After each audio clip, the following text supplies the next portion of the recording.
All right. Well, hi everyone. I can't see everyone. I don't know how many people are here tonight. We've got 41 so right now. Oh, awesome. Uh, so what I did, I don't know if you can kind of see it behind me, but I thought having it in my tent. This isn't the tent that I normally take with me in the wintertime. I take a Hilleberg, but I really like this tent. I don't know if you guys are familiar with the big Agnes Manzanella tents, but they're awesome because they have these cool little lights in them. Um, but I'm going to go ahead because how long does this meeting go for? That's one thing because I ramble sometimes and it can go on and on. I think we're shooting for about an hour-ish with the Q&A. So Oh, cool. Okay. So I'm going to go right into avalanches. Why don't you guys let me know when I'm talking, what is your experience with avalanche training? Like, have you had any? I kind of like to know that going into stuff because I'm always curious, like if people have taken an Area 1 class or if anyone's having an avalanche awareness class online, because it's kind of, where people usually start is the avalanche awareness class. And that usually is just for an hour. And it's really great that this year, a lot of them are going online. But like I say, and I tell a lot of people this, I'm a big proponent of in-person learning. It's just something that I really, really encourage. If you do the online portion, the next step is to go out and get the training, in person, which a lot of places are still offering that. I offer the clinics, in the Butte area, and I keep them really small just because of, everything that's been going on with COVID and stuff. But the one thing, like with avalanches, we always kind of we get into avalanches and it's just, that's all we think about. And what I like to do is, we should never see an avalanche ever. That's one thing that it's like, we can focus on that. And, I've taken the Area 1 classes. I have to every year go and get training.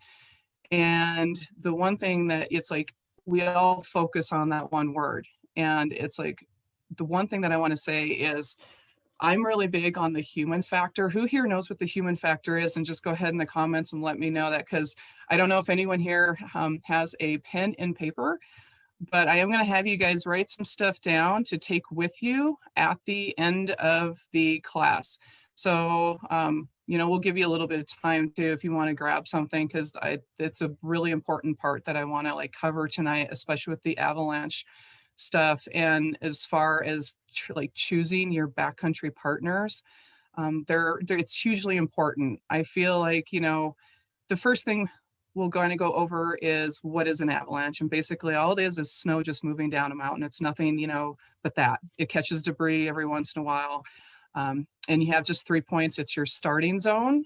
And another thing, if you guys were looking for a PowerPoint presentation or PDFs, I don't do that. I'm kind of just, really hands-on and just like to talk like we're all in a big group.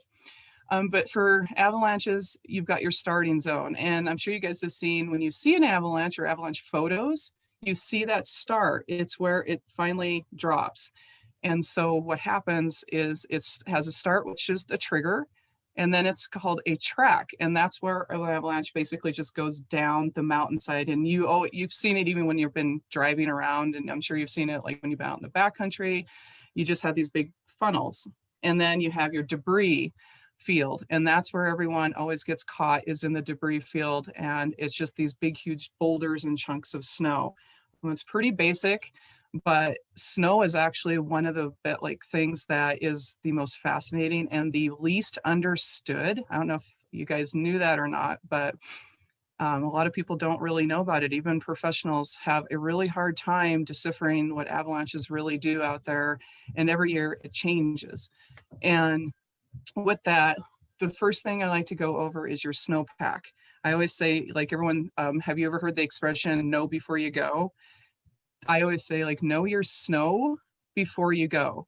And it's really easy because a lot of us are just out there. I see a lot of snowshoers on here tonight, a lot of backcountry skiers. Some people are getting into backcountry skiing, and some people are, using cross-country skis that are made for the backcountry. And you have to know your snowpack. You have to know what is going on with the snow. And what I like to talk about with the snow is, and you can say it in the little comments down there, is faceted snow. Does anyone know what faceted snow is here? And surface horror. You know, like the crystals that you get when you're outside and it looks like diamonds up on top and it's really pretty and you hold it with your hand, it kind of looks like cornflakes and stuff. That actually turns into faceted snow, which creates your weak layers in the snowpack. And so when I say, like, when you go outside and you look at your snowpack, what you're wanting to do is basically just look at what is going on for that day, what has been going on in the past, because you don't want to be spending, like I said, a ton of time out there digging these huge pits, making everything all pretty. You want to just get out and recreate for the most part.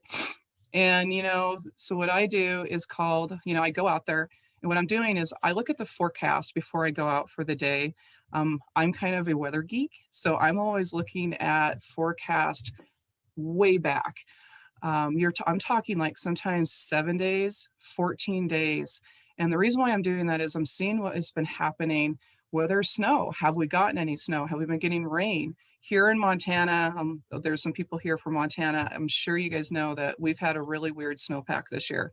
The Bitterroots have been hogging our snow, and over in the Butte area, Helena area, we're not getting anything. We're getting like these really fluctuated temperatures, which is causing a weak layer. We've got actually 2 really big weak layers right now in our snowpack.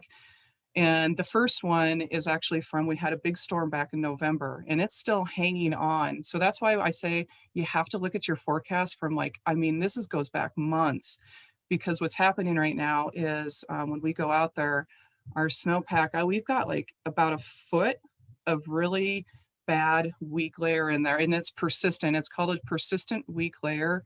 And what happens is it just hangs out and we have to be really patient with it. And unfortunately, sometimes that weak layer, it never actually does anything. It doesn't bond with the other stuff on top of it until springtime, when the sun starts to warm up and it kind of, the temperatures are a little bit better.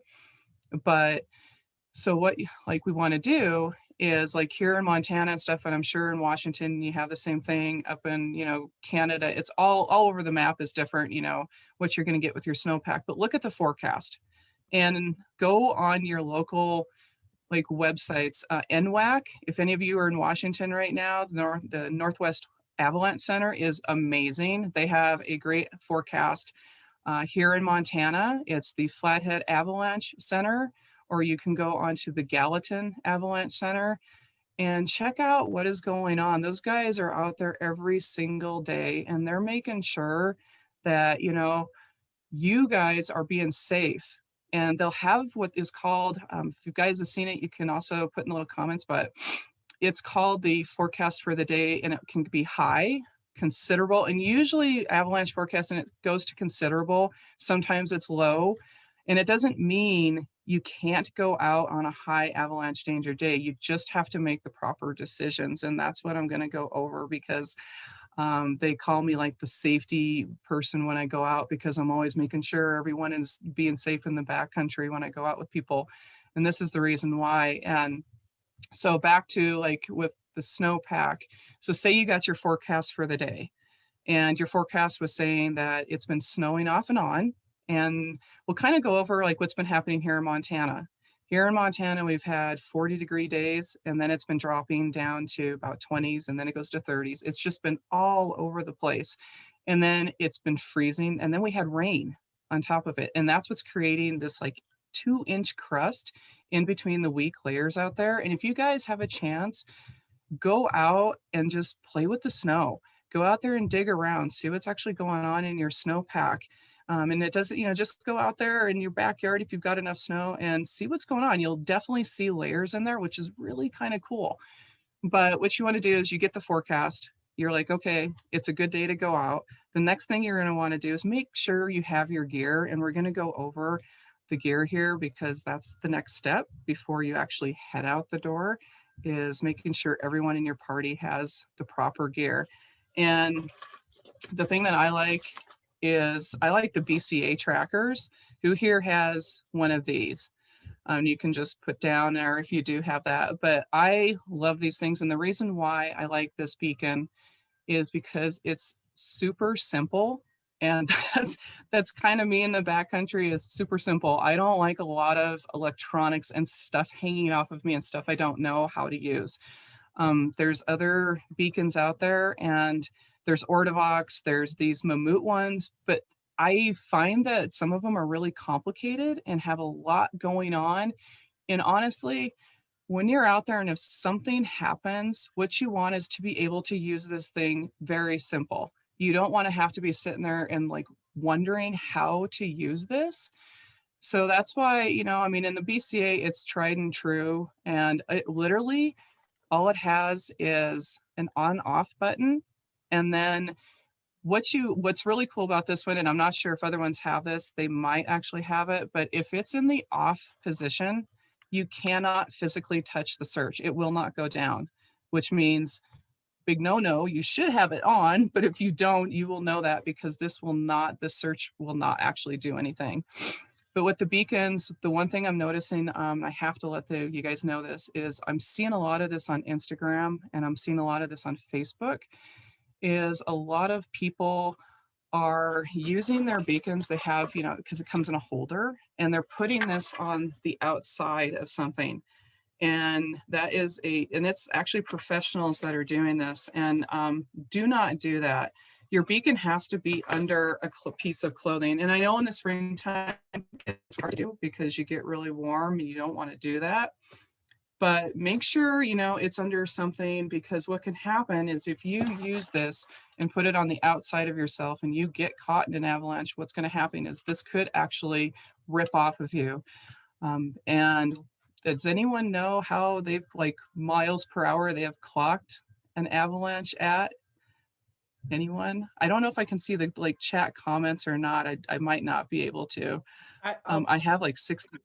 If anybody, I've got like 60 chats on there. I'm like, oh crap, have I been missing people's comments? No, you're good. I'm watching it. It's mostly just been people responding to questions. But they have actually they've clocked avalanches going 200 miles per hour. So if you got this on the outside of you, more than likely this is going to get ripped off, and what they're going to be searching for is this, not you. And they're accidentally going to find this and you're going to be somewhere else. So, if you see professionals and people on Instagram that are, wearing this on the outside, just be like, oh, that's terrible. They're not supposed to do that. And another thing is everyone in your party wears one of these. Don't, if someone in your party wants to go out and do something and they don't have this, don't go out in the backcountry with them. You can't, okay, so I'll take that back. You can go with them, but you're just going to stick to really, really low angle stuff. But the hard thing is, and this is going into choosing your backcountry partners, is it's really hard to go into the backcountry if someone doesn't have a beacon, shovel, and probe, which we'll go over those two things in here in a minute. But it's really hard to go out in the backcountry if someone doesn't have this and stay on low angled stuff. Because I don't know if you guys are like me, but you'll end up in the backcountry, you're on low angled stuff, you see something a little bit higher angle and you're like, well, we can just go up there. And the next thing you know, something happens and someone doesn't have this on. So that's why I always say in the wintertime, just have one of these on you at all times. And what I'm going to go over next is what you want to do with this little guy is you have it on you. And before you go into the backcountry, you're going to check this with your other partners. And how you're going to do that is from the trailhead, everyone turns it on immediately. You just turn it on and leave it on, because these things will run 200 hours on transmit mode. So if you're out there for 200 hours, kudos to you. That's a long time. And it goes in search mode for 50 hours, which 50 hours, sorry, but that's probably not a good thing. So just leave it on. And another thing with the batteries is check them all the time. I don't know if any of you have ever done this, but you turn it on, you get back to the trailhead, you put it away. The next thing you know, you have a little beacon in your gear, beep, and it's telling you that you forgot to turn it off. And so you turn it off, turn it back on, and make sure your battery power is no less than me. I don't go any less than about 75, 80%, just because I just don't do that. So if yours is, about 75, I would go ahead and change those batteries out in it. And always bring spare batteries with you just in case, stuff happens. People might, have their beacon and next thing you know, they're like, oh crap, mine's at 50%. And you can give them some batteries because, you know, like I said, don't go in the backcountry with anyone that, you know, puts their beacon on and it's like 20%. That's bad. But what you're going to do when you go out with people is checking them, and at the trailhead, everyone turns it on. And then what you're going to do is someone is going to be standing there, like I'm going to be standing there. I'm going to have it on. I'm going to put mine in search. So I'm going to, and I'll just actually do this. Turns on. You'll see this little light up here. You hear that beep. It's going to tell you the battery up here. That's going to be a little percentage is going to come up, and it's going to tell you right away how much battery percentage you have. And then they're going to flash. And if it's flashing, it's telling you it's on. And then what I'm going to do, because there's a little button right there that's flashing, that's telling me that it's on. And so what I'm going to do is if I've got, like, say, Jen is in my party, we're going to go in the backcountry, and I'll pick another one. Let's see, Rachel is going to be with me. What we're going to do is I'm going to have it on. I'm going to put it into search like that. And then what it's doing is it's trying to detect something. And what it's detecting right now is I have another beacon somewhere in this room, and it's just detecting that. And so that's back in transmit mode, and I won't keep it in search because it'll go crazy and drive you guys crazy. So what I'm going to do is someone like Jen, she's going to walk by me, and she's going to keep hers in transmit mode. She's not going to put hers in search. I'm going to have the only one in search, and she's going to ski past me, snowshoe past me. And when she does, I'm going to be looking at the top here. And this is going to have numbers on it. And those numbers are how close she's getting to me. And then just give them a thumbs up, make them ski, snowshoe on by you, and keep having them go, because transmitters, well, I mean, it'll go crazy if there's a bunch of people all in the same row. I like to kind of, you know, give people space between. And then I would have Rachel. She would come by me and she'd ski, say hi. I'd be like, thumbs up, you're good to go. You want to do this every time you go in the backcountry. You want to make sure everyone's is working. And hopefully, if you've got good friends, they won't just take off without you and not check yours. So, and then someone would come back and then check mine. And then I'm going to put it back in transmit mode, put it into my coat, and then we're going to go into the backcountry. And another thing we're going to have with us is very important and gets often left behind, and a lot of people don't really do anything with this, is the probe. And I don't keep mine in the packet when I'm out and about, because if something happens, I don't want that extra thing to be like all over the place and not knowing how to get it out of there. But what I like to do, and I won't do it in my tent because that would probably be really dangerous, is your probe. This is another product from BCA. Like I'm not like, you know, trying to sell you on BCA. I'm not like getting sponsored or anything by them. I wish, but I'm not. But anyways, you know, your probe has to be, we're in Montana, so we don't really need to get one that's like massive long. If you're in Canada, Washington, you might want to get one a little bit longer, but 250 to 300 centimeters is good. That's 9 feet. I had to always look that up. I'm not good with meters to feet thing. It always confuses me a lot. But anyways, please practice with this. I don't know how many times I've had people in my clinic almost take an eye out because they think that it's just like, you know, tent poles, because it does. It looks like tent poles, right? But there's this little thing on the top. And the reason why I like the BCA one too is because it's really easy. You just flip it out and you just pull and it locks it into place. But there are some, like I said, by Mammut. Oh my gosh, we used Mammut the last weekend and it just wouldn't lock in. I might have been doing something wrong. That is possible. But, you know, get something that's really simple, like I said, to use again. And this one, it just locks in. And then when you're done with it, there's these little things on the side. You just click them and it releases it so you can break it back down again. And like I said, you know, make sure you know how to use it.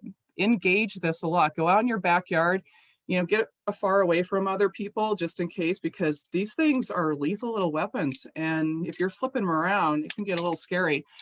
And just practice with it. Go in your backyard and, you know, have, you know, we used to have contests to see who could get the probe out the quickest. That's, some boring things we used to do in our spare time. But, and check other people's. The thing that a lot of people do is when they go into the backcountry too, is they don't make sure other people have they don't look at other people's gear. And I've been with people where I haven't known how to use the probe they've had. And so just make sure you're doing that. Like I said, 250, 300 centimeter for here in Montana is just fine. And look at them before you buy them. This is gear I like to say, go to REI or your local outdoor store and really take a look at it to see what works for you. Because some people some things don't work really well with them. And the one thing, the shovel. I get a metal shovel. This is just the shovel part. It's not like the handle is just, it's down here. But get a metal shovel. If you have a plastic one, put it in your car. Use it for, if you have to dig yourself out of somewhere. But don't use it for shoveling for an avalanche. And the reason why is because avalanches are like concrete when you have to dig them. And you don't want to be doing that with a plastic shovel because it will snap and break. And what you want to do, like this one, there's a ton of fancy shovels out there. Pick one that has a really nice extended handle on it, because if you're digging for long periods of time, it's going to be really hard on you, and you're going to want to save energy, especially if you're going to be alone. So just, look at that. Make sure that they extend out. And like this one does have a rescue system in it, which is kind of cool. Thankfully, I've never had to use it, but it actually has where you can take these little straps in here and they have clips. And on certain backcountry skis, you can use those clips to put skis together and use it as a leader to get people out of the backcountry. Like I said, kind of cool. Not the reason why I got it. I didn't even realize it had it in there until I got it home. And I was like, oh, it's got the rescue thing in there. But like I said, get something that's metal, definitely. Don't, like I said, use your plastic ones just for in the car. Don't be taking that into the backcountry. So what you want to do is you have those three things on you. And the fourth thing that you can have on you, and I want to kind of get this across, is don't use only this, is an airbag system. And a lot of the time we're seeing in the backcountry, because I work with the Gallatin National Forest as well, and we're seeing it here. And I've actually had a couple people come to my clinic and tell me that they have been going into the backcountry with just an airbag, and they have not been taking a beacon. And I did not believe that at first, but it is happening. We've had it happen a lot in the last couple of years, where a lot of people are just taking their airbags in because they think that will save them, so they don't need that extra protection. And don't do that. Use the air. If you have an airbag, I don't, just because I'm really cheap, and so they're really expensive. But if you have one, use it as a fourth backup and know how to use it. There's been a couple times where people don't know how to use the trigger and stuff. And like I really get across is practice with your gear in your backyard, in the local park, before you go out and practice with these in the backcountry. So to move forward, because man, like I said, I could talk forever on this stuff, is you have your beacon on, you've got your shovel, you've got your probe, you're going out into the backcountry. The forecast is looking really good for the day. The avalanche danger is considerable, which means it could happen. Is what you're going to do next is how to pick your terrain. So when you're in the backcountry, a lot of, and this is where I have a problem, is they teach this in Area 1, they teach it in avalanche awareness class, is they basically tell you avalanches happen at 30 to 45 degrees. And a lot of people get that stuck in their head, and that's all they think is avalanches are only going to happen 30, 45, 30, 45. And it can actually happen below that. Above that, you're really not going to get a lot of snow to stick. You'll like if you go a lot and you see like rocks with like barely any snow sticking to them, it's just too high. But don't get that stuck in your head. That 30 to 45 degree angle is, it typically happens, but we've had avalanches here in Montana lately that are at 20 degrees, and that's not a lot. and get yourself an inclinometer. They have them on, your phone. You can put one on there and they're really cool. But, because everyone does this and I do the same thing. I go out, I look at slope angle and I'll be like, oh, that's got to be like 45, 50. Because, I'm like, I want to like, brag to people that I went up these steep slopes and everything. But, in actuality, it's probably like 15. So, get that and knowing what your slope is. Make sure you're like, if you're on a slope that is going to go, or if you're on something that's stable and is at low danger, at a low angle. Like we said, learn your slope angles a lot. The next thing with your terrain is you're going to want to, when you're hiking in and you're looking for that perfect bowl, you're looking for that perfect area to go snowshoeing, is not only slope angle to like the inclinometer. It's just like you can get it on, it's like an app. I have one on my phone that's an app. You can get them, BCA has them. They're just like they're called slope angle meters, and they're actually just little devices that are big, like that big. Mine, hang on here one second, I'll go in my phone really quick. Mine is actually just called inclinometer. It's a pretty generic, you can't even see it because my phone's so bright, but it's pretty generic one. They actually have one, and here's my cheapness again. This one's free and it works just fine, but they do actually have one for avalanches, and it's an app that the Avalanche Center came out with that's pretty cool, but I can't remember offhand how much it is. But like I said, you can get a ton of them on your phone that are free and they work just fine, but learn how to use them. And you can also, if you go to YouTube, there are some ways to do slope angles with your ski poles. And they have this little device out now. It's actually a tape thing. I don't know how well it works, but it looks really cool. I'm sure you guys have seen it on Facebook and stuff where they're kind of promoting it, where it's like this little tape thing. I think it's called the pulcometer or something like that. I don't know what, yeah. But yeah, so BCA, well, yep, has one too. So when you get like your slope angle and for sure that you want to go to this perfect bowl, you want to go to this perfect area because you want to get like in there and snowshoe and see some pristine area, is the next thing you're going to be looking for in terrain is looking for, and they're called terrain traps. And when you're going across stuff, terrain traps can be anything. The big things are gullies. Look for gullies, rocks, cliffs, anything that in your path that you're crossing could become a trap for you. And that's, like I said, a big thing around in Montana are like rocks, cliffs and stuff, not so much unless you're on really steep stuff. But if you're snowshoeing, a lot of the time it's going to be those gullies, and it's going to be the rocks that are going to get you, the really big boulders and stuff that are out there. And a lot of the time you're not even going to see the boulders, and that's another thing to look for is when you're out there, look at your terrain. And as far as that, if you see something that looks like a billowed, like a pocket or a little bit darker, that's probably or could be a rock below it. So I always call it the filing cabinet in the back of my head. And so when I'm traveling in the backcountry, I'm always looking around me. I'm always being aware of what is going on and what could possibly be my problem later on in the day. Because if you have to constantly be, like I said, look at that forecast when you're going out for the day. But another thing you want to do when you're going across the terrain is if you get any kind of, does anyone here know what woofing is? If you've ever heard of woofing, it's one of those things that if you're on flatter terrain, it's really cool. If you're on anything steeper, it makes you want to change your underwear on the way home. It's really bad. It's like, get out of there. Let's just not be in this situation. And what woofing is I call it Mother Nature is taking a big sigh. And that tells you, get off the slope. She's basically telling you it's a no-no, go somewhere, go to the bar, have a drink, get out of here, go play some pool. And basically what that is that weak layer is you're stepping on top of it. So your weight is literally pushing down on top that weak layer, and that weak layer is full of air. That's why it's a weak layer in there, just like all that faceted snow. And what's happening is your pressure just collapsed that.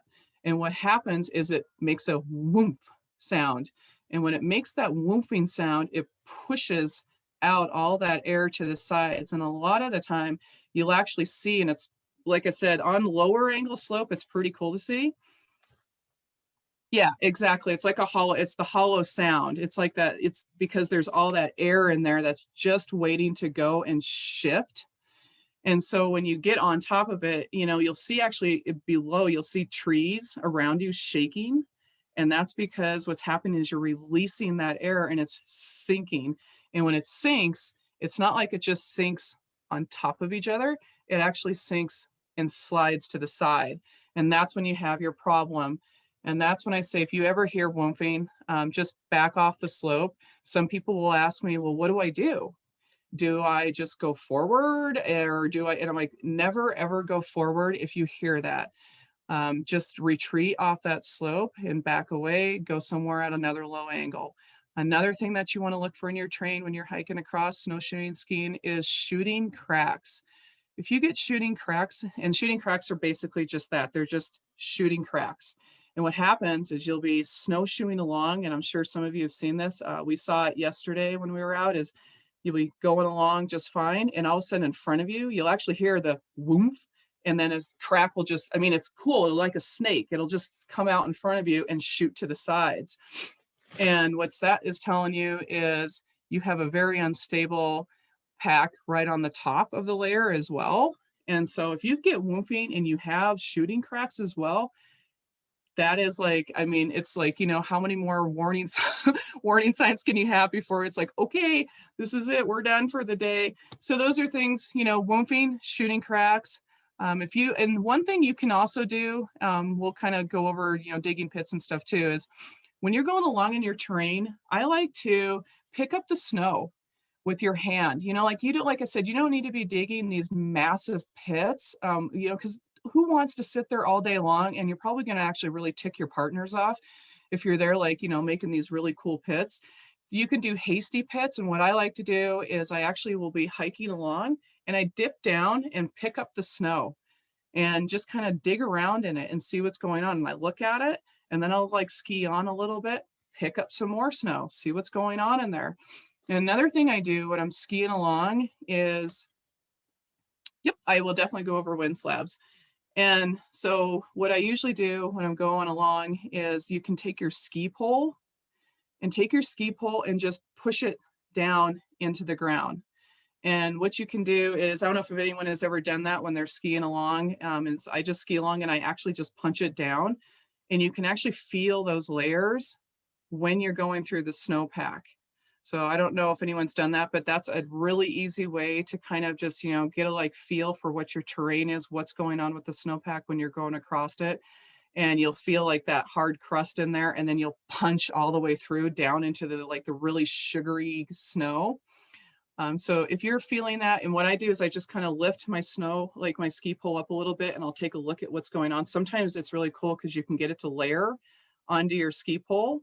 But those are fun things that you can do that are really hasty and really fast to do in the backcountry, because it doesn't take you long to do them, but it's also going to tell you a lot. And then the next thing, and I will definitely get into the wind slabs because I'll go there next, is when you're going across and you dig a pit.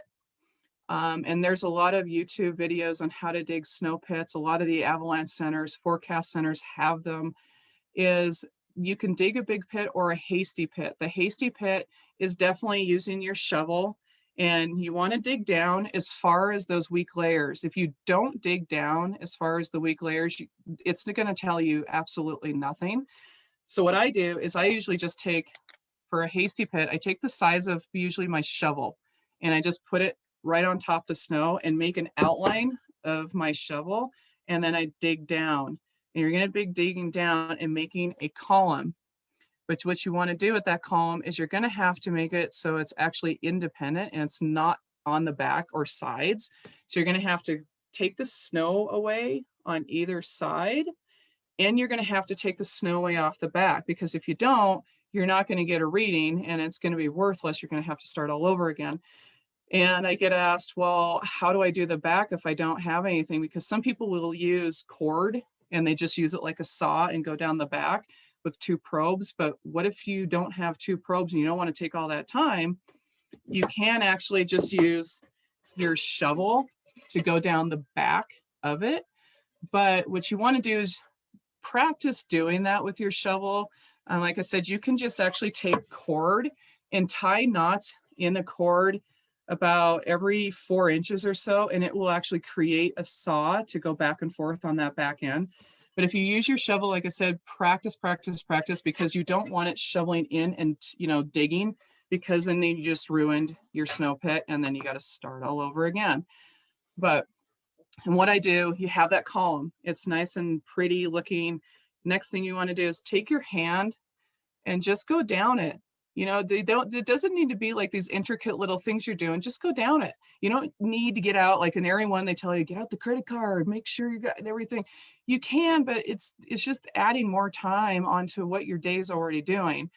But I just like to go feel it with my hand. Just go down and with the back of your hand and just feel it. Go through the layers. You might be going along and all of a sudden it kind of bumps in or it pushes all the way in. That's a weak layer. You might feel ice along your hand and look at it. You'll actually see all the layers in there, and that's your snowpack from what it's been doing, how long it's been snowing, or if it's been raining, what the temperature has been doing in the snow. And then once you've looked at it and you're like, okay, now I'm ready to just do the tap test. And that's just, it's a compression test. And you have like the ECT, which is the extended column test. Like I said, you can go on YouTube and look at that. It's just a little, hang on, I'm reading the everyone. But what if I don't see the whole thing in there? I'm sorry, your comment like got cut off. But what you want to do with the tap test is what you're doing is you're seeing if you're actually going to get it to propagate. And what I mean by propagate is you're getting to see like if it's going to actually completely shear off in a block and just, you know, like almost like cement block, just go, you know, fall off. And what you want to do is you actually want to take your shovel, and it's just going to be the width of the shovel. You don't need to be doing huge ones because that's irrelevant. And what you're going to do is you're going to put it on there. I like to smooth off the top of the column just to make it kind of really nice and neat. Some people don't do that. It's kind of on you, on what you want to do. But what you're going to do is it's going to be 10 from the wrist, and then it's going to be 10 from your elbow, and then it's going to be 10 from your shoulder. And we're not talking, you know, just tiny little taps like this. You're going to want to give it some pressure. And what you're doing is you're doing 10 from your wrist. And each time you do it, check it. See what's going on. Are you getting fractures? Are you getting pieces of it to fall off? Is the bottom starting to pop out? Here in Montana, you know, I got to 13 and it completely, the whole bottom caved in and flat, went out. It was just because it's just complete 1 foot of sugar snow. That's all it's in there. So if you're like this, just count that and do 10, and then you're going to go from the like elbow and do another 10. You're going to give them good whacks. And some people will ask me, well, what do I know is good? Like, what if I get it to propagate at 14 or 15? That's going to be, you know, it's a gamble. It's one of those things like, well, how comfortable do you feel in that situation? But oh my gosh, we're already at 7:43. Am I rambling too much here? Okay. But information. So the last question was about just testing it when you're going like skiing or going faster than just like snowshoeing. Like how? So maybe if you could just say like, are you supposed to test, like do this before you go out? And should you continue doing this throughout your? Like, oh, the testing of the snow when you're skiing? Yes. Well, I think in general, I guess my question would be like, if I'm going into the backcountry, would I want to be testing? How often am I doing a snow pit and testing? And gotcha. Like I do for testing, I usually do like, you know, scooping along and posting. I do that like I usually count like every 10, 20 steps. I'm like, you know, putting my pole all the way in. I'm just testing stuff. I'm scooping up snow because the snowpack can vary like through that. Like when you're going across terrain, and if you dig a snow pit, dig the snow pit where you're going to ski or where you're going to be on that slope. You know, I mean, it's irrelevant if you're digging a snow pit over here, but you're skiing over here. you want to dig a snow pit where you're in. The thing that you want to do is watch the weather and what it's doing and where the sun is. Like I said, there's so much to learn with the avalanche stuff. I'm trying to like squeeze it all in, but I'll definitely get the wind slabs. I don't want to like lose you on that one. I've got it up here. Won't forget. But it's like, you know, like when you're like digging a snow pit, watch where the sun is, because and go out and do this. Dig a snow pit where there's shade by trees, and then go dig one in the sun and see what the difference is. Because like I said, it's a huge difference what you're going to get with the snow in, like if you dig one in the shade, that's always been in the shade, it's not going to be as consolidated. If you dig a pit that's out in the sun, it's going to be way more consolidated snow. And what I mean by consolidated is it's bonded together. It's actually formed, you know, you can make snowballs out of it. It's really good hard packed snow because that sun's been beaten on it. It's been really nice. But what happens, so that's what you want to do is dig the pit where you're going to be skiing, and then dig one further out, like right in the path. You know, like don't, you know, like make sure, like, you know, if it's stable, if that snow pit is like solid and you're feeling good about it, I don't ever just trust one. I actually dig maybe 2 or 3, and I'll go out a little bit further. Sometimes I'll go 20, 30, 40 feet out. I'll dig another one because you never know. Sometimes you get out there, totally different snow. And if that one's solid, dig another one. And if that one's nice and solid, then you feel comfortable enough to ski, snow, process, whatever you're going to be doing. But if you get in the middle, something going wrong, and that one in the middle is just unstable, you're getting like you can't even really dig in, or you know, it's propagating like with the wrist tap, then yeah, I would not be on that slope. I would just like call it a day, back off the slope. Don't keep going forward. Before I get into wind slabs, I do want to say when you're crossing terrain, one at a time. Never ever go as a group across a avalanche field. You want to go one at a time. You always want to have, you know, everyone going across, and that person in the front is relaying back what they're seeing when they're going across avalanche terrain. Like if you want to get, you're here and you want to go across, you're not even going to ski this chute, but because you want to go somewhere else, but you have to get across it. Make sure you're not all just piling out there all together, and one person goes across and one person, you know, relays back what they're seeing. Poke those holes in with your ski pole. Scoop up some snow, you know, make sure, you know, talk to everyone. If you're feeling uncomfortable, like I said, if your gut's telling you, I don't feel good about this, then go ahead, you know, and just say, I'm done. I'm going to back off of this. I don't feel comfortable today. Cause that's another big thing is you have to feel comfortable. And I will go over, because we're kind of like going over things here really quick, is wind slabs. So what kind of like with wind slabs, we get them here. The big thing is wind slabs are like one of the biggest avalanche that happens. They actually cause a hard slab avalanche, which is your worst avalanche that you want to have. Wind slabs are, Montana has them a lot. Washington, I don't think you guys get wind slabs too much. You get a lot of wind, but not like we get. Wind slabs are basically the loading of the snow. And let me know in your comments if this is helping you out, because but with wind, it's coming up over a ridge. And what it's doing is it's coming up over and it's wind loading the other side. Does that make sense? Creating that slab, and that slab has a lot of different snow in there that is either faceted snow, it's got depth hoar in there, and it just keeps packing it and packing it, causing your hard slab avalanche, which is, if you see pictures of them, they can be absolutely crazy, insane, and they're scary. They hold the most weight. If you go outside and you know, you can go anywhere and see a bunch of wind that's been loading those slopes, and it will just, it's kind of like, it's kind of like a cornice, but it's not making the big, huge, I call them cornices, like they're waves, you know, that are coming up and over.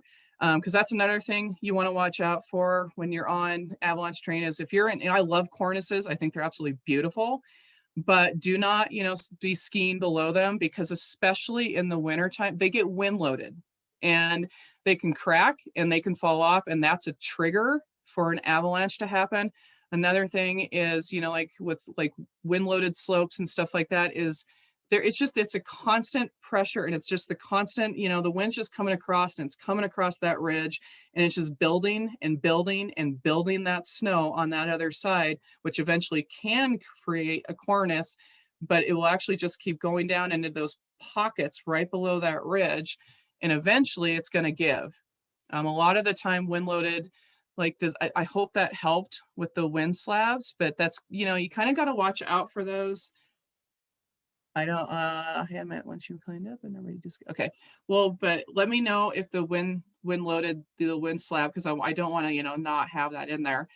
But yeah, cornices in the springtime too. Don't be below cornices in the spring, because they, they're going to give. So, spring skiing is a whole nother ballgame we won't get into. But like I said, that's, one of the things that you want to watch out for. But do you want to go over gear right now? Like, what do you want me to go over? Oh, okay, cool. I'm glad I got that wind. So, because yeah, wind slabs are, in Montana here. Oh my gosh, they're terrible, and especially now, it's like. But do you want me to go over gear really quick, like what I like to take in the backcountry? Because I have it all set out here. You got to let me get in there. Yeah, I think that'd be great. Okay. So what I like to take with me is a vodka soda. No, I'm just kidding. That's for the car. I know. That's for when I'm feeling really nervous, like tonight. But so what I like to take with me is one thing, and this is actually for you, Lindsay, is Nalgene bottles are amazing in so many ways. And what I like to do for winter camping, and oh my gosh, you're going to love this, is you probably know where I'm going with this maybe, but I'll take my stove and I'll heat up a bunch of snow, make it boiling. I'll put it in my Nalgene, and then I'll put my Nalgene inside my sleeping bag. And it's like an awesome little cozy. It creates so much heat in your sleeping bag. And then sometimes I'll just like curl up with it, and it's amazing. So yeah, and then you can drink the water once it cools down. So it's kind of a 2-for where you get the heat from it in your sleeping bag. I put like 2 of them in there. Sometimes I'll put one down by my feet. Love it. So that's a nice little pointer tip for you guys out there for winter camping, is use your Nalgene, put really, really hot boiling water in it, and you'll be amazed at how long the heat lasts in these things. Another thing you can do is dromedary bags. I'm not sure if you guys are familiar with dromedary bags, but they're just kind of those foldable bags. I put really hot water in those, and those are just like a hot water bottle heater that I put on me as well. And you can use the water afterwards. What I always take with me, and I don't ever leave behind, is, if you guys can see that, it's the DeLorme InReach. This is the old version. It works fine, so I haven't upgraded to the new one yet. But I would highly recommend, if you are going to go in the backcountry and start exploring, use an InReach. I used to have the Spot, because a lot of people will ask me about the Spot, and I actually don't like the Spot because it actually was spotty in the backcountry, and it wouldn't go, my stuff wouldn't go out. People wouldn't know where I was, and all of a sudden I'd appear again. But I've never had that issue with the InReach at all. It's a little expensive, but it is like saved my bacon plenty of times. And the reason why I get it is because you can also text or email people from it. And if you're running late, it is like a lifesaver for your family or friends. And you can map share on it. You can waypoint. It's everything included. So I don't even have a GPS. I just have this thing. And it's like $26 a month, and you get 40 texts. It's pretty, economical. Another thing is I always bring with me in the backcountry is highly recommend. I bring 2 headlamps, just because I have been out plenty of times especially in the winter when things, it gets really, really like dark really quick, is I get one. This is the Petzl Actic Core, and it is a dual. It's got battery and USB. I would highly recommend one that has a charger system with it, just because you'll save on batteries, and they do last longer. And in a pinch, if for some reason the USB goes out when you're out and about, you can put batteries in there and it goes right back again. So you have like a backup system. And like I said, always bring 2 headlamps with me. And this is one thing you're going to realize about me really quick here, is I bring almost 2 of everything. And the reason why is because it's not just me, but I'm always looking out for my backcountry partners that I'm going with. And like I said, I've been out and we've been back there, and I've done it. I've actually did it 2 weeks ago, where we got back in a place and we were skiing, and I went, oh my gosh, I forgot my flipping headlamp. And my partner looked at me and she was like, you got to be kidding me. I'm like, well, I have my phone. And and I mean, your phone will work, but that's why, you know, I always make sure I carry one of these things and then have another one with me, just because, yeah, things happen. And of course, I always carry, and this is, you know, one of those things. I have these little REI, these bags by OR that are waterproof, but this is one thing I carry religiously is toilet paper. And, you know, it's like, you know, you can use, I sometimes will just use bandanas in the backcountry just because of leave no trace. But what I do with my toilet paper is I bring, and this may sound really disgusting, but I bring a Ziploc bag, and that's all it's for. It's basically, I mean, it looks pretty nasty, and you don't want to be like digging around in that thing, or, you know, have your friends accidentally find it, which has happened. But, you know, bring a Ziploc bag and put your toilet paper in there. Don't, you know, be leaving it on top. We call it, you know, the little snow angels. It's really gross. Another thing I like to bring with, oh, and this is for sleeping. One thing I like is these things are amazing. It's the like Sea to Summit Reactor, and it's a sleeping bag liner, and it will actually bring your sleeping bag down like about 10 to 15 degrees. I love this thing, especially in the winter time, because, you know, sometimes you can't afford to get a bag that's really expensive, because down sleeping bags are extremely expensive. And so what my solution was is I bought a it's a mountaineering sleeping bag, and it's a 20 degree, but then I bought this reactor, and it gets me down to about 0 with this thing. And this thing was like 20 some bucks. So it's a really good option. And I actually carry this thing with me because it's really lightweight, doesn't like take up too much room. I'll actually take it with me for day hikes just in case. Because the one thing I like to say to people is pack your day pack like you're gonna stay overnight, because you never ever know what's gonna happen. So you always want to be prepared. These people like to go ultralight. I don't like doing that. I freak out if I don't have my snacks and stuff on me.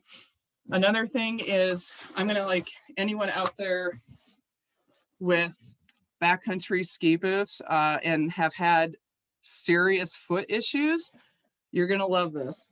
So I found out recently, does everyone know what KT tape is? It's the stuff that you can put on, you know, for like if you've got a sore shoulder or something, and it comes in like nifty, cool, sweet little colors. But what it is KT tape, because I get really bad blisters from my ski boots. And so now I carry in my first aid kit is KT tape and duct tape. And it's also called Comp Heeds. And what it is it's a blister maintenance thing. And I actually do this stuff now, even before I go out, where I know I'm going to get the blisters. And what you do is just take the KT tape, cut it down, and then put it where you normally get blisters. And then on top of that, put duct tape.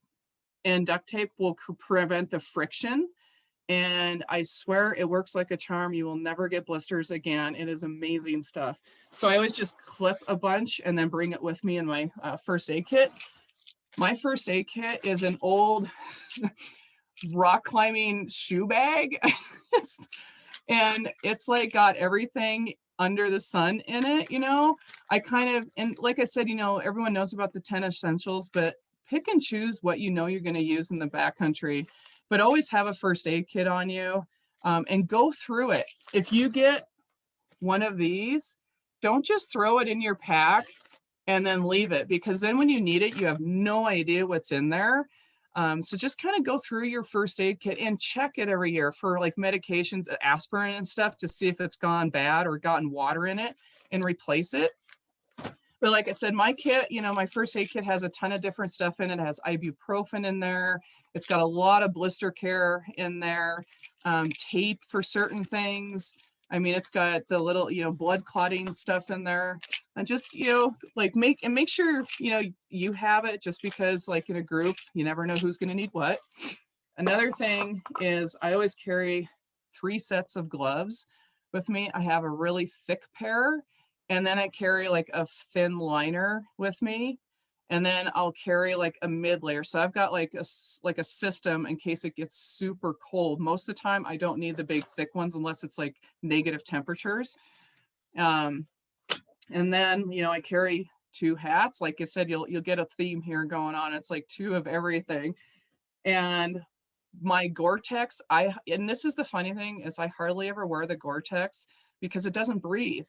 I don't know if you guys have been out, but Gore-Tex is meant for if it's raining and stuff, especially, you know, or snowing. Even when it's snowing, I actually have never really worn my Gore-Tex. I actually have it on. I love the Patagonia Nano Puffs. They are like my lifeblood. They're just amazing. They're really cooling. They warm. They actually, if they get wet, they breathe, you know, dry really well. But I wear this with a vest, and then I always wear my buffs. I love these things as well. And because they keep my neck warm, and some reason it's like a seatbelt, it's like comfort. But so like Gore-Tex, have it on you, and have rain pants and stuff on you. And a lot of people are like, man, that's a lot of stuff to have for one day. But there's been like times where I've needed something or had to use something. And like I said, always prepare to be out for one night when you go out in the backcountry, you know. And like I said, if you're just, one thing I want to really get across too is, if you're just starting out in the backcountry, start small. Don't start really big, you know. And if you're taking a heavy pack, practice with that. Go just a couple miles back in. Don't be going like on 50-mile, you know, hikes in the backcountry if you're just starting out. Get practice with your gear. Practice with like your beacon in the backyard. Practice putting that pack on and having it feel really good and everything. It's going to make it. How large of a do you typically bring with you? I actually have it. I just got this thing when they had the Black Friday sale, and I scored. It's the Freeride Pro. It's by Deuter, and it actually goes up to, it's 32, but it goes up to 42 liter. It's got the pack that in the top it expands, and I use it. I love this pack. I had Osprey, and I have Osprey for like a big overnight. But I went with this one, and the reason why I went with this Deuter pack is because it has straps up front here that hold your snowshoes if you don't need your snowshoes, because I don't know how much, like, oh my gosh, it's a pain in the ass when you're trying to be in the backcountry and you don't need your snowshoes and they're flopping around on the sides or hanging off the back end. So that's why I kind of got this pack, is because it's actually got built-in straps to put your snowshoes, your snowboard, your skis and stuff right here. And then you don't have to worry about them. And excuse me. Another thing is it's got like all these little, oh my gosh, losing my voice. It's got all these little different compartments. And like, you know, it's got a place for your probe, your shovel, your everything, your skins in the front. Although that's usually my dog treat bag right there. And then, so that's what I usually use is, you know, I mean, a lot of people will sometimes use a 5-liter bag, and I'm just like, oh, how are you doing that? And, you know, this thing, and it fits really nice too. It's got a lot of compression on it, because my problem is, I don't know if do you bring your, oh, I absolutely bring my dogs usually. I love bringing my dogs in the backcountry. Oh my gosh.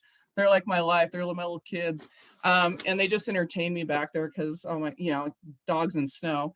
But so that's why I bring that one back there. And I like the gaiters. So I would highly recommend gaiters. It actually protects your pants. And the ones that I use now, I used to swear by Outdoor Research gaiters. I absolutely loved them. But then they started blowing out on me and ripping. So I actually went with Sea to Summit gaiters, and they're a little bit more heavy duty. They've got a little bit more Kevlar on the bottom of them. I've never had issues. Oh, see, I've always, had issues with the spot. Maybe it was me. I don't know. It could have been. But yeah, Sea to Summit is the one gaiters that I like. And I'm trying to think, what else do I bring? Oh, sunscreen. I like the old school Dermatone sunscreen, and it also, this one is actually, it does chafing, sun protection, wind protection. And I like the little tubes. I don't, that have the stick formula. I don't like getting the like lotion ones just because they're kind of a pain. And if they blow up in your bag, you're pretty much screwed unless you had it in Ziploc. So I go with Dermatone. I just love this stuff. I always carry a little Gerber with me because I've had where my snowshoes, blow out, something happens to the binding, and it's really nice to have this multi-tool. You can get any kind of multi-tool. And then of course, plenty of snacks. I have like probably 50 Ziploc bags of Smarties, Snickers, everything you could think of under the sun, just because I love my snacks when I go out. Sunglasses. I have glacier glasses I take with me. I've been snowblind before. Let me tell you, not a fun thing to get, but you want to get something that covers the sides of your eyes in the wintertime when you go out. And the reason why is because your eyes need protection. Long story short, my sister never wore sunglasses in the wintertime, and she went to the eye doctor, and she actually has yellowing of the corneas. And what the yellowing of the corneas is it's scarring from never wearing sunglasses, and it's just constantly reflecting. Now she wears sunglasses.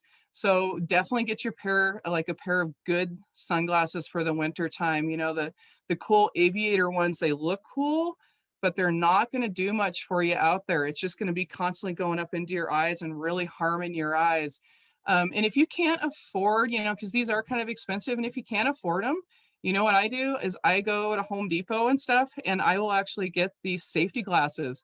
You may look kind of dorky out there, but you're saving your eyes because they have the ones that are, they have a little bit of shading to them, but they have the sides because they're safety glasses. So I'll actually bring those back with me. Like I said, the two thing again, I'll bring good ones, and then sometimes I'll just go to the gas station and pick one up for like $3.99, just because if these break, I still have something that I can protect my eyeballs with. And I don't know anything else. I'm trying to think. I bring cord, like stuff with me back in there. This stuff is just in case I need to pull something out or something happens or someone needs help with something or I have to pull anything. I just roll up a bunch of this and put it in my pack. But, in all honesty, the stuff that I have, and I also bring a big poofy coat. This thing is like ancient, but it's so nice. And when you sit down for a lunch break during the day, you're going to get chilled. So put this on, keep yourself nice and cozy. The horrible thing is I always after lunch, it sucks to take these off, but start cold. And it's hard to do in the wintertime, but you don't want to get sweaty because then that leads to you starting to shiver, you get hypothermia, and that's a big, big no-no. So yeah, always start cold. I hate that. I will say it right now, every time I go out, I'm the one that's never starting cold. And maybe 5 minutes down the road, I'm like, hey guys, we have to stop a minute, and I'm delayering everything. And then that's about it. That's kind of what I take with me. I'll take bear spray with me sometimes. And the only reason I say sometimes is sometimes where I'm going, I can't really bring it just because the temperatures are so cold. And although it's an oil and it's okay, it's still actually, and I'm going to be honest with you guys, it kind of freaks me out a little bit having this, especially at negative temperatures. I'm always oh my gosh, what if that thing explodes or something happens? Even though I've been told that can't happen, I still have a problem with it sometimes. I don't want that thing exploding on me. So it's pick and choose where I'm going to be at in the backcountry if I bring this or not with my temperatures. And camp booties are always nice to have when you're hanging out. I mostly use these things at home. I don't ever, I forget to bring them, but they pack down. But that's about it. Oh, another thing I take with me, I'm actually sitting on it, is I take this with me everywhere I go a lot of the time.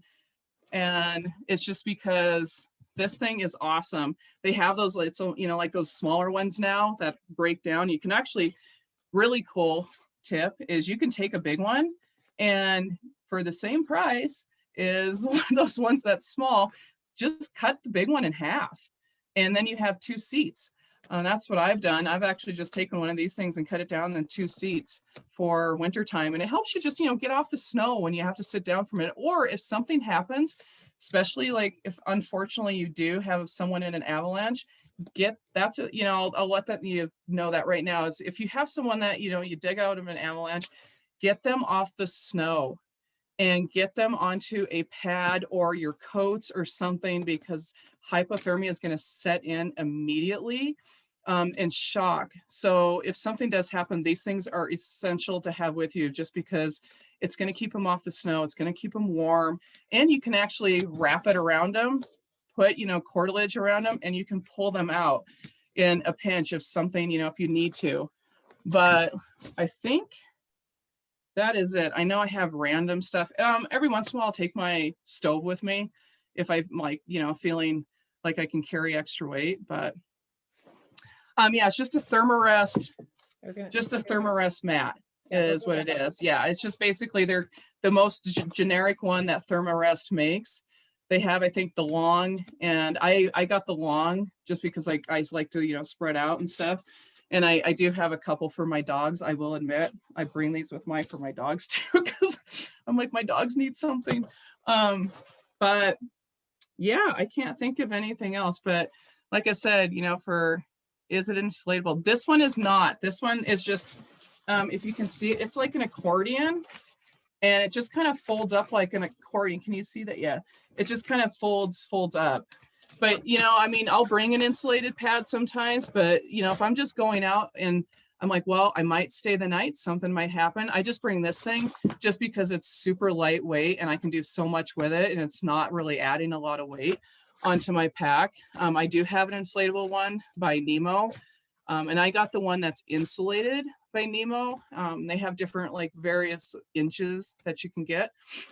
But like I said, plan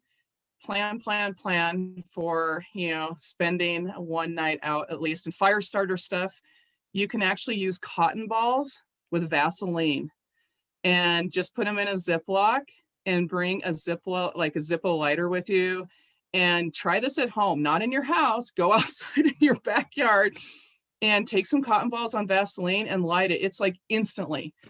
So just bring those with you if you need to start a fire, if something does happen, with a patient in the backcountry, like with avalanche or something, to keep them warm. Like I said, there's so much I could go into about being safe and stuff, but these are the essentials that I recommend. I take with me everywhere. Knock on wood, I have never, ever had an incident in the backcountry. I've had little things here and there, or blister maintenance, little, but nothing major. And I think honestly, the reason why is because I'm very prepared and I practice with everything. And so I can't express it enough that, get the gear and, get it, play with it outside, take it outside, like your avalanche stuff, your friends, you're all starting out, go to a park and bury a beacon and practice with it. And get confident with it before you go into the backcountry. If you're still feeling in your gut, you don't really know how to work your beacon, or you're not really comfortable with it, tell who you're going with. Just tell them, just say, hey, I don't really feel comfortable with this right now. Can we go practice a little bit? Speak up. That's why I always tell people. I used to have a very hard time speaking up when I go out with people, because I just wanted to be accepted and everything go smooth. But, right now I'm one of those people where I'm like, all right, I'm not feeling this. And so, like I said, practice a lot with what you're doing, and practice with your backcountry partners, and go pick partners that are going to know your personality. I couldn't unfortunately get into it tonight with the human factor, but that's a big thing for me, is picking the proper backcountry partners that are on the same wavelength as you and can accept you for who you are and how you are, because that's a big thing. If you're back there and someone wants to keep going and they're fighting with you over it and you're feeling really bad, kind of a crappy day. And so, you want to make sure that that's going good, because that's the most important part. I sat here for an hour talking about avalanches and what I bring and all this stuff, but honestly, the biggest thing to stick and be safe and come home happy, and, having your vodka soda or your wine, Jen. I saw you were drinking wine there in a little bit, right? Yeah. So what you want to do is you want to be able to celebrate that you did something really cool that night. And, that's why, picking your partners and feeling good about it, feeling confident, having the same wavelength is really super important. I totally went over. I think that sounds like another class, maybe how to pick your I best. know. Thanks so much, Jen, or Jen. Thanks so much, though. I give Jen in my brain now. Thinking about her wine, I think. Exactly. Anyways, but thank you so much. This has been super informative. There's a lot of information. Yeah, you're welcome. Yeah, I don't know. I didn't see like all the, comments or anything, but I hope everyone got something out of it. Yeah, I'm just going to open it up if anybody else has questions. I know Cindy had kind of asked that one question and had wanted maybe so her says that she had meant once you climb up and you're ready to ski down. What if you're skiing along and you hear like a shooting crack or a woomph? If you're skiing along and if you're like skiing across the terrain and you hear the whooping shooting crack, stop and retreat off the slope. Like go to the side. If you're skiing down and you hear that whoomph and you see a shooting crack go out, kind of like that snake, it goes out, go to the side. Don't go down the chute, go to the side, because what's going to happen is if you do get caught in an avalanche, what you want to do is you want to go to the side and try to, get out of that path. And so that's what you'll want to do. Cool. Okay, we got some thank yous in here. Looks like everybody says it was really informative. Thank you. All right, let's do the giveaway. So do you want to pick a number for me between 1 and 37, Hallie? Ooh. I'm going to pick 28. All right, 28. So we're going to go to the next screen. Cody? I don't know if I said that right, with the K-O-T-Y at the end. Oh, Katie, if you can just send me an email at info@womenwhoexplore.com, or you can just message our Instagram account and we'll get you that pair of socks, those hiking socks from GoBros. And then if you guys are interested, this is obviously going to be back on. Thank you. You're welcome. You can thank GoBros. They have they have amazing socks and all the socks you could ever think of in their little online shop. This will be up on our on our Facebook page and our YouTube channel in like the next day or two, for if anybody wants to rewatch it or wants to share it with family or friends. I think sharing information is not powerful and also good for your backcountry. Good for your backcountry friends to know. So yeah, any other ending comments or notes? I guess you can always check out Hallie are you doing online stuff or just in-person stuff right now? I'm right now just doing like in-person stuff around here, but I do, like every once in a while I'll post like little videos and stuff when I go out in the backcountry. I'll, pop up a little video of what I'm doing and talk to people on it. I did one like on dogs and stuff, like what to do with dogs in the backcountry. So that was pretty cool because I know a lot of people take dogs back. Yeah. Oh, and then just to also, I unfortunately don't. Everyone tells me I need to get a YouTube channel. I'm so cool now. You should start one. There's so much information to share. So I think on Facebook, it's the Nomadic. Yeah, it's the Nomadic Ice Axe. Yeah, because I'm still working on, oh man, 5 years later, I'm still working on my website. It's just like this constant stress. Your Instagram is @_ yeah, it's just, yeah. It's like the underscore, the underscore nomadic underscore Ice Axe yeah. It should just pop up as soon as you just put Hallie Zolynski. It should instantly pop up. And my videos, I saw your comment about the videos. My videos are just on, I'll sometimes post them on Instagram, but Instagram's funny. They only let you post very short little bits. So I do it off of Facebook on my page. That's where all my videos are if I'm posting something for that day. You're welcome. I'm so glad you all enjoyed it. It always worries me. And that's why I said I have to have like a shot of whiskey or something before I do these things. Cause I'm always like, oh my God. Oh no. Yeah, it was amazing. It was so much information. I'm also just going to do a shameless promotion. We have a What's in Your First Aid Kit class on Tuesday of next week. So you can go and find that on Eventbrite, or there's a link on our on the Women Who Explore Facebook page.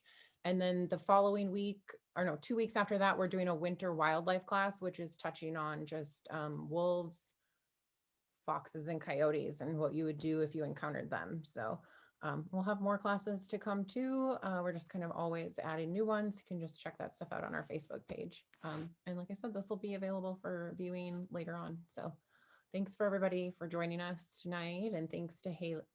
I want to say Hallie. It's all right. I know, I was like such a bad. Haley, Hallie, Holly, it all works. Right. But no, thank you so much for taking time No. to share your knowledge with us. This has been super amazing. I don't have a ton of backcountry knowledge, and I feel like I learned so much in this hour that I'm gonna have to. Oh, awesome. I'm so happy to hear that, because it always worries me because there's so much to learn. But yeah, thank you guys so much for tuning into my little camp here, little base camp. I really appreciate it.